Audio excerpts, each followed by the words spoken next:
Good morning friends, welcome to the channel quick book learner. I am Sakshi और हम पढ़ रहे हैं मॉडर्न हिस्ट्री। मॉडर्न हिस्ट्री की सीरीज़ में हमने कल जो पढ़ा था वो प्रथम आंग्ल मराठा युद्ध के बारे में पढ़ा था। फ्रेंड्स, हम जानते हैं कि ये जो मराठा युद्ध हुए थे वो 3 चरणों में हुए थे। प्रथम आंग्ल मराठा युद्ध, दूसरा आंग्ल मराठा युद्ध और तीसरा आंग्ल मराठा युद्ध। जो पहला आंग्ल मराठा युद्ध था उसका जो समय था वो 1775 से लेकर के 1782 के समथिंग था। तो फ्रेंड्स, इसके पहले हम द्वितीय आंग्ल मराठा युद्ध के बारे में चलें। हम पहले आंग्ल मराठा युद्ध का छोटा सा रिवाइज कर लेते हैं, छोटा सा रिवीजन कर लेते हैं। तो अगर हम प्रथम आंग्ल मराठा युद्ध के बारे में देखते हैं तो हमने जब मराठा के बारे में पढ़ रहे थे तो हमने मराठा की जो शुरुआत की थी वो हम जानते हैं कि 1761 के पहले मराठा बहुत ज़्यादा ताकतवर पोजीशन में थे। अगर कोई अंग्रेज़ों को टक्कर दे सकता था उस वक्त तो वो कौन थे? मराठा थे। अंग्रेज़ों को भी मराठाओं की शक्ति का अनुभव था। शायद यही वजह रही होगी कि उन्होंने मैसूर के साथ पहले युद्ध किया, ना कि मराठा के साथ। तो इस तरीके से अगर हम 1760 के बाद का समय देखते हैं तो 1761 में पानीपत का तीसरा युद्ध होता है। तो 1761 में पानीपत का तीसरा युद्ध होता है और पानीपत का जो तीसरा युद्ध होता है वो कब, अगर हम 1761 के समय देखते हैं तो जो मराठा के जो सम्राट थे या जो मराठा में पेशवा की गद्दी पर बैठे थे वो कौन थे? बालाजी बाजीराव। बालाजी बाजीराव और अहमद शाह अब्दाली के बीच युद्ध होता है और इसी युद्ध को किस नाम से जाना जाता है? पानीपत के तृतीय युद्ध के नाम से जाना जाता है। अब बालाजी बाजीराव के साथ जो हैं वो उनके 2 सेनापति हैं, एक विश्वास राव और एक सदाशिव राव। और वहीं अहमद शाह अब्दाली के साथ कौन है? अवध के नवाब शुजाउद्दौला और दिल्ली के सम्राट शाह आलम द्वितीय। यहाँ पे अहमद शाह अब्दाली के साथ 2 नवाब हैं, दिल्ली के सम्राट शाह आलम द्वितीय और अवध के नवाब शुजाउद्दौला अहमद शाह अब्दाली का साथ दे रहे हैं, क्योंकि इन दोनों को भी मराठाओं की बढ़ती हुई शक्ति का क्या है? डर है, खतरा है। तो ये अहमद शाह अब्दाली का साथ देते हैं और इन तीनों की संयुक्त सेना बालाजी बाजीराव को क्या करा देती है? युद्ध में पराजित करा देती है। जो युद्ध किस नाम से जाना जाता है? पानीपत का तृतीय युद्ध से के नाम से जाना जाता है। बालाजी बाजीराव जब ये युद्ध का समाचार सुनते हैं तो वो इस सदमे को बर्दाश्त नहीं कर पाते हैं और उन क्या कर लेते हैं? आत्महत्या कर लेते हैं। इसके बाद इनका पुत्र अगला पेशवा बनता है जिसका नाम है माधवराव प्रथम। फ्रेंड्स, ये एक शॉर्ट रिवीजन है। इसके पहले आपने बकायदा जो प्रथम आंग्ल मराठा युद्ध है इसकी क्लास हो चुकी है। आप एक बार अगर आप चाहो तो उसको दोबारा से देख सकते हो। तो बालाजी बाजीराव की आत्महत्या कर ली है। उसके बाद उनके पुत्र हैं जो पेशवा बनते हैं जिनका नाम माधवराव प्रथम है। ये 1761 से 1772 तक शासन में बैठते हैं। हमने पढ़ा था फ्रेंड्स पिछली क्लास में, अगर आपको याद हो, कि माधवराव जो हैं वो दोबारा से जो भी खोई हुई प्रतिष्ठा थी 1761 के पानीपत के युद्ध में, जो भी मराठाओं की प्रतिष्ठा खो गई थी या जो भी उनका गौरव अब समाप्त हो गया था, उसको दोबारा से पुनर्जीवित का जो पुनरुद्धारण करने का जो श्रेय जाता है वो किसको जाता है? माधवराव को जाता है।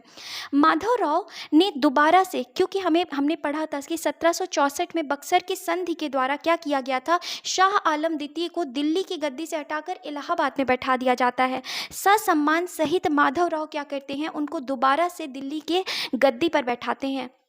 कहीं ना कहीं क्योंकि माधवराव को पता चल गया था कि अंग्रेज़ों की शक्ति का क्या हो रहा है, अंग्रेज़ों की शक्ति बहुत तेज़ी से बढ़ रही है और अगर दिल्ली में सम्राट को गद्दी पर नहीं बैठाया जाएगा तो वो दिन दूर नहीं है कि ये अभी जो अप्रत्यक्ष तरीके से शासन कर रहे हैं इनका प्रत्यक्ष शासन भी क्या हो जाएगा? स्थापित हो जाएगा।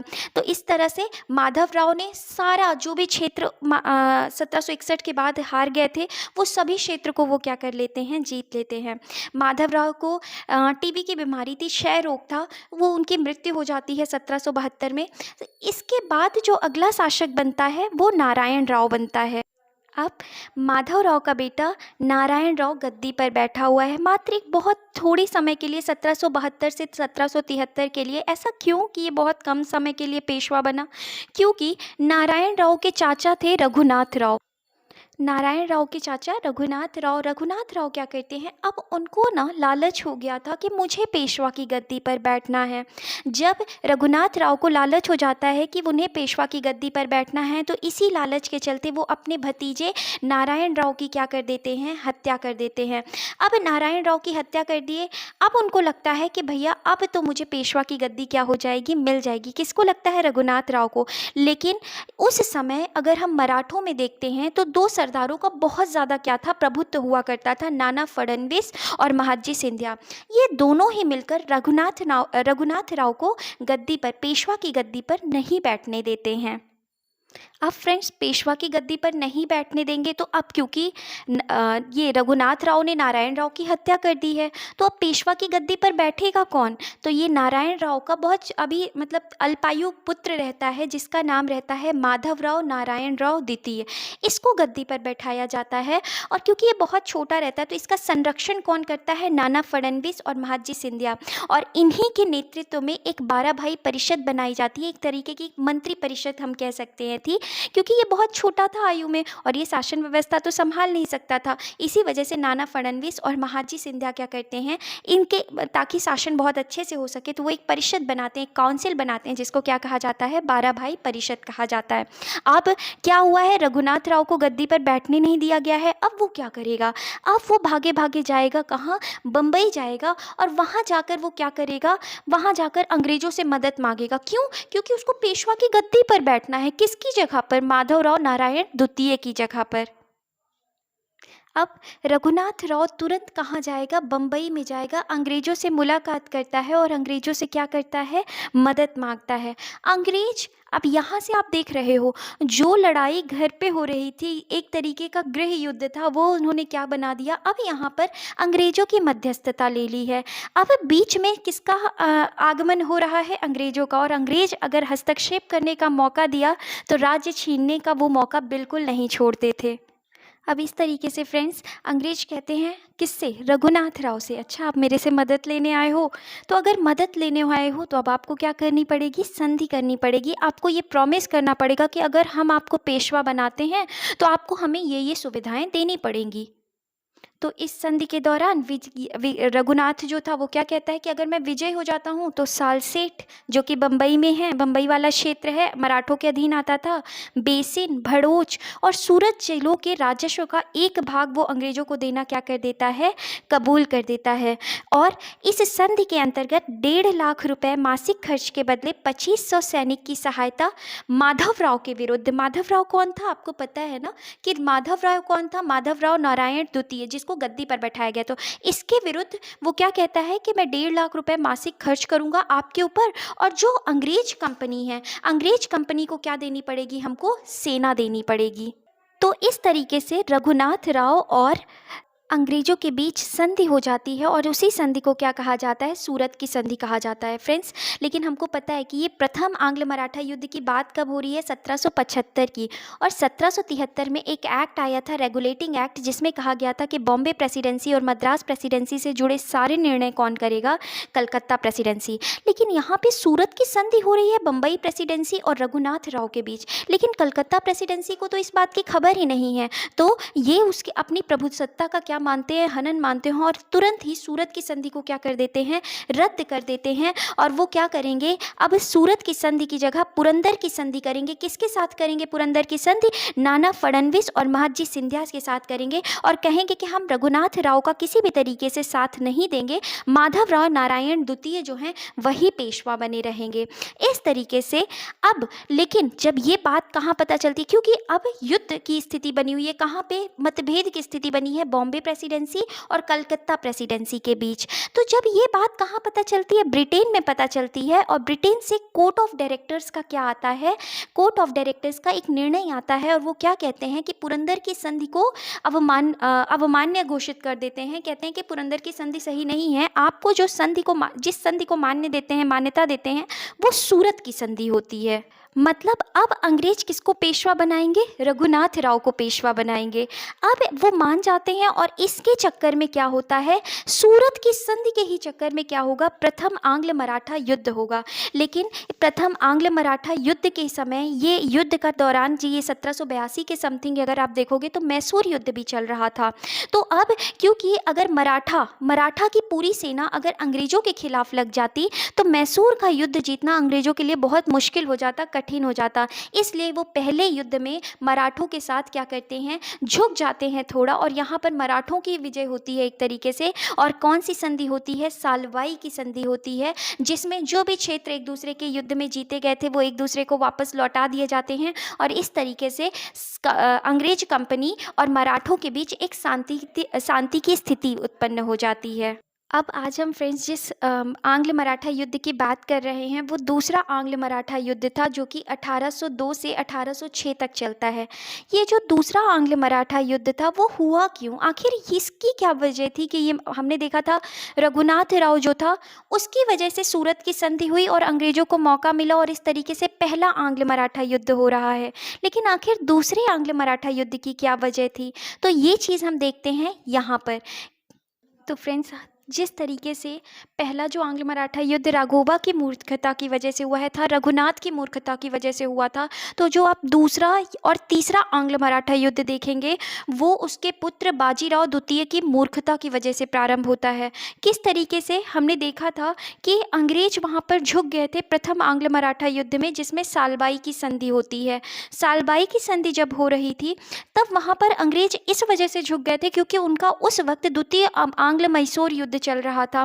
अगर वो मराठा से भी और मैसूर दोनों से युद्ध करते रहते तो ऐसी स्थिति में मराठा और मैसूर मिल जाते और अंग्रेजों की यहाँ पर हार होती।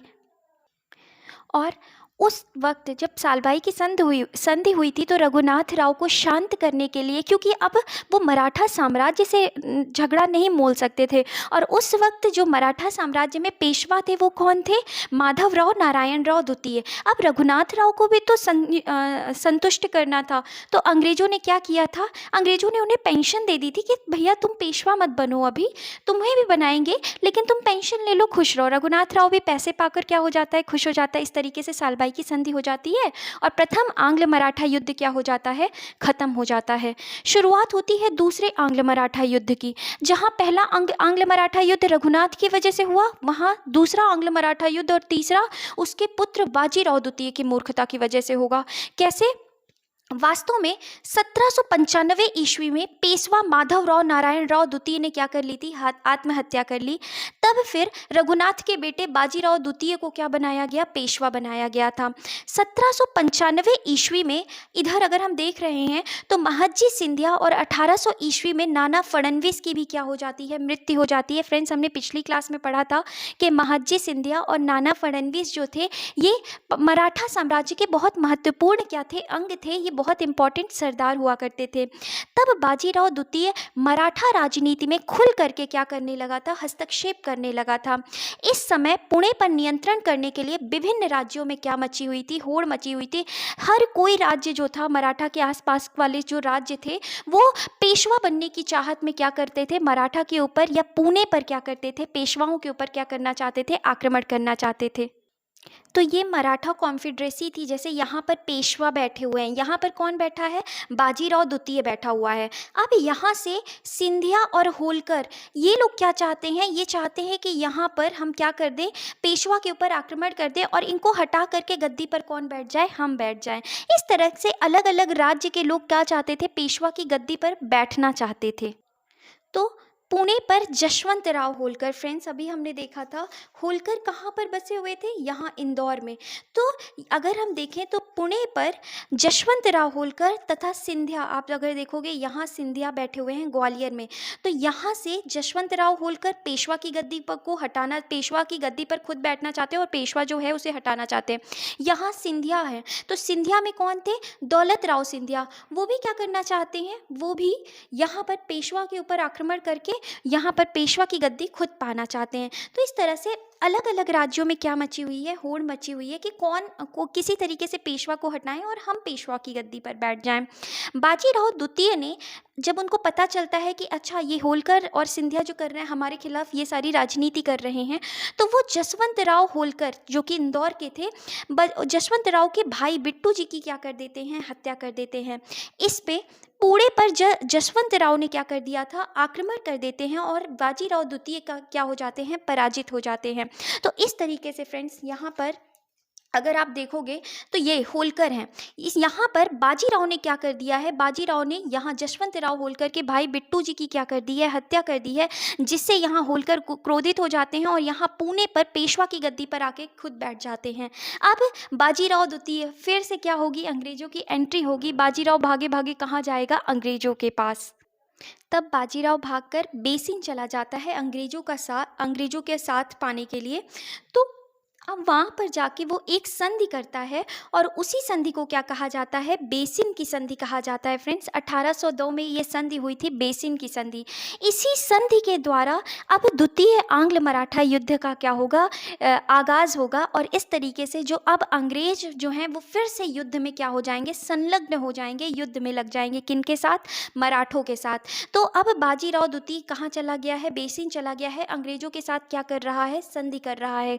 कौन सी संधि, बेसिन की संधि 1802 में कर रहा है। बेसिन की संधि के दौरान आप जानते हैं, क्योंकि जब द्वितीय आंग्ल मराठा युद्ध होता है उस वक्त बंगाल के गवर्नर जनरल कौन रहते हैं, लॉर्ड वेलेस्ले।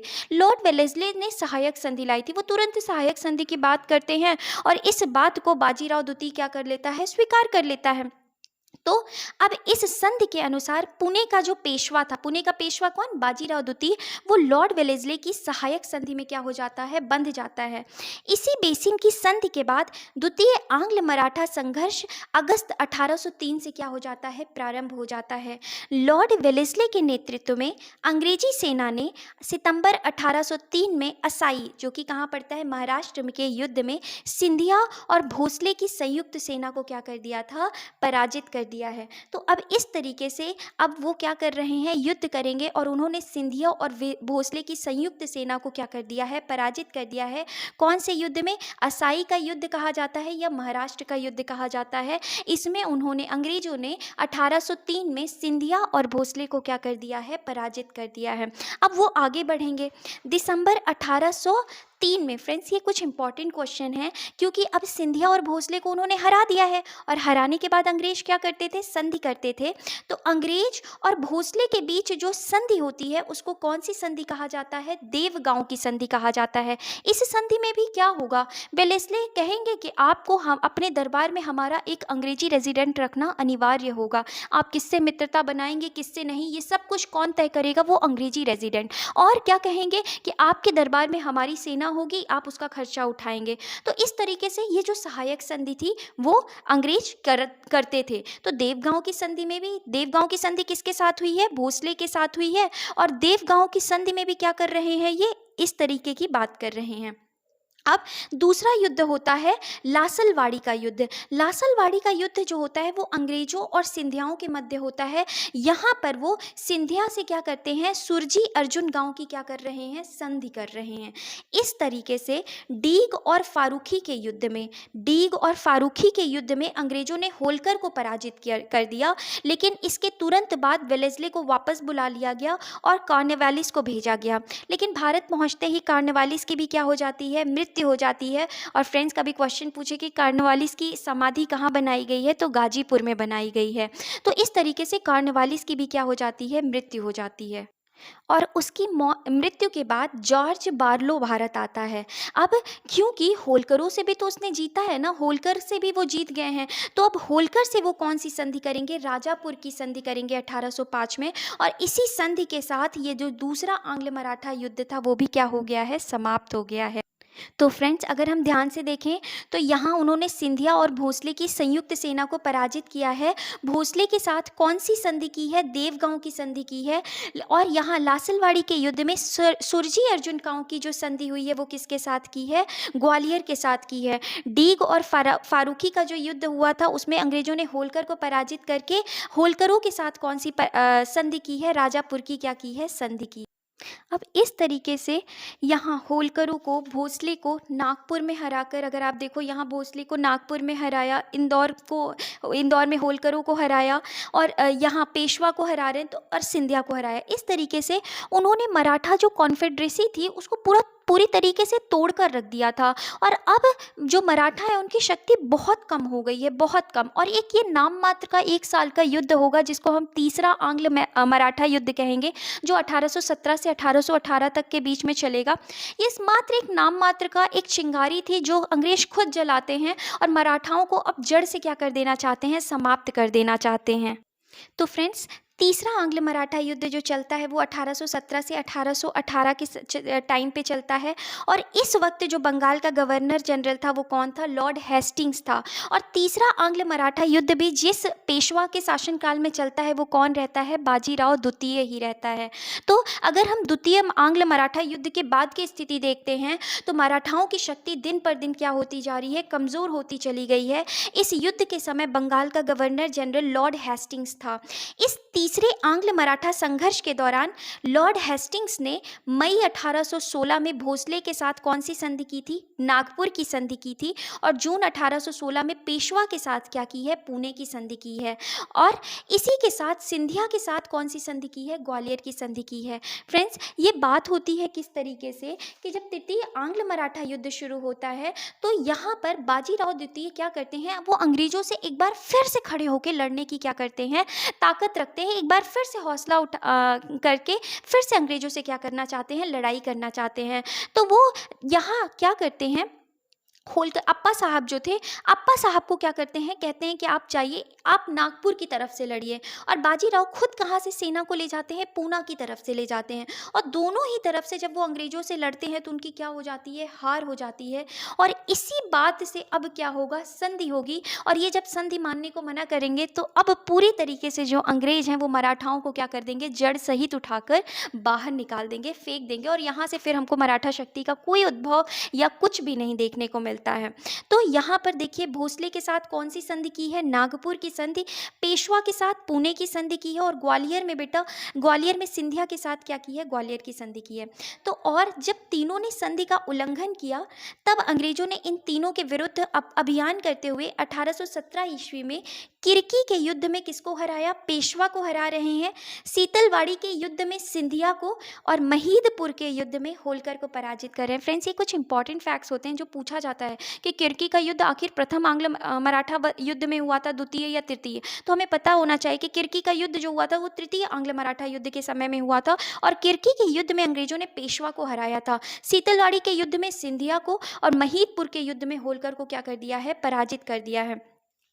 पुणे को 1817 ईस्वी में अंग्रेजी राज्य में शामिल कर लिया जाता है।